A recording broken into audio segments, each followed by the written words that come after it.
हम लोग को आज खबर मिली कि लालू जी दिल्ली से जो है एम्स हॉस्पिटल से स्वस्थ होकर के आ रहे हैं, तो इसीलिए हम लोग बेल्टोन से जितने भी कर्मी हैं, हमारी जो संघ है वो आज हम लोग करीबन 100 की संख्या में लोग उनके स्वागत और शुभकामनाएं देने के लिए हम लोग यहाँ आए हैं। ये बताइए कि क्या आप लोग मांग करते हैं? देखिए, हम लोग का बस एक ही मांग है सरकार से, जो पिछले 20 सालों से एजेंसी और आउटसोर्स के माध्यम से हमारी सेवा बिहार सरकार में ली जा रही है, हमें बहुत उम्मीद जगा है। माननीय तेजस्वी यादव जी के मैनिफेस्टो में ये बात आई है कि वो बिहार से संविदा और आउटसोर्स की व्यवस्था को ख़त्म करके सीधे तौर पे वो विभाग से समायोजित करेंगे।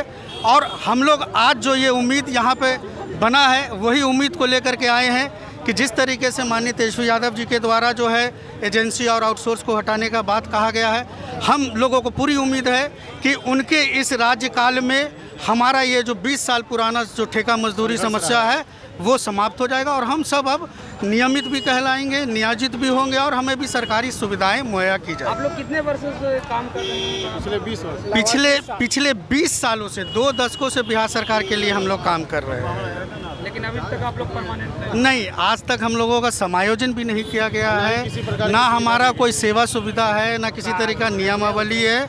हम लोग केवल एजेंसी के माध्यम से काम कर रहे हैं। क्या करेंगे? बेल्टोन के माध्यम से हम लोग संविदा कर्मी जितने भी हैं, data entry operator, IT boy girl वगैरह, उन सभी को मतलब कि ये सरकार द्वारा जो है ना कोई भी ध्यान नहीं अब तक दिया गया है। अब हम लोग कम से कम अंतिम समय में उम्मीद और विश्वास दोनों करते हैं कि इस सरकार से एक उम्मीद और विश्वास हो जाए कि भैया कम से कम अब पूरा हो जाएगा हम लोग का संविदा कर्मी का। आप लोग का उम्र भी ढलते हुए जा रहा है। उम्र ढलते जा रहा है और कम से कम रिटायरमेंट के टाइम आते आते पूरा कर दें। कम से कम हम लोग को कुछ भी सुविधा कम से कम सरकार दे, लेकिन दे। और इनसे उम्मीद और विश्वास दोनों है। इन्होंने कहा था कि हम अपनी पहली कलम से पहला जो साइन करेंगे वो नियोजन के मामले में साइन करेंगे। तो हम लोग तो पहले से लगे हुए हैं लाइन में। जिनको आप भर्ती नया करवाइएगा उनको तो कीजिए ही कीजिए। अब हम लोग रिटायरमेंट वाला टाइम में है, कम से कम हम लोग को पहले ये सुविधा मिल जानी चाहिए। ये माननीय उप मुख्यमंत्री बिहार के तरफ से जो है कि ऐसी उम्मीद और कयास लगाई जाती है और उनसे आशा और विश्वास दोनों करते हैं कि हमारी दूर दूर तक मतलब कि भाई बंधुओं की आवाज़ वहाँ तक पहुँच करके आपके माध्यम से पूरा कर दिया जाएगा। मेरे नेता जी चले गए। ये बताइए कि आप लोग सब किस मांग के लेके यहाँ पर? हम लोग चाहते हैं कि हम लोग को आउटसोर्स का धब्बा हटाया जाए और हम लोगों को भी जैसे करपालक सहायक लोगों को चौधरी कमेटी में दिया गया। और मैं सरकार को यह कहना चाहूँगा कि हम लोगों के साथ सौतेलापन व्यवहार किया गया है सरकार के द्वारा, क्योंकि चौधरी कमेटी का जब गठन किए थे श्री माननीय मुख्यमंत्री नीतीश कुमार जी, तो उन्होंने 15 अगस्त गांधी मैदान से भी उन्होंने घोषणा किया था हम लोगों के बारे में।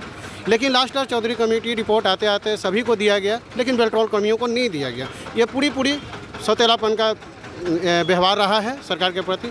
और नई सरकार से हम लोग उम्मीद करते हैं, माननीय तेजस्वी जी यंगेस्ट हैं और यंगेस्ट है वो दर्द समझेंगे और उनसे हम लोगों की पूरी उम्मीद है कि वो हम लोगों की जो बहुत पिछले 2 दशकों से जो मांग है उसको वो पूरा करने का काम करेंगे। क्या उम्मीद लगता है कि ये पूरा करेंगे आपकी मांग? उम्मीद तो है सर, उम्मीद पे ही हम लोग 2 दशकों से चल रहे हैं और इनके आश्वासन से और इनके कार्यकलाप से और इनके जो घोषणा है उनसे तो हम लोगों को 100% उम्मीद है कि ये करेंगे। बाकी आगे देखा जाएगा कि ये करते हैं कि नहीं।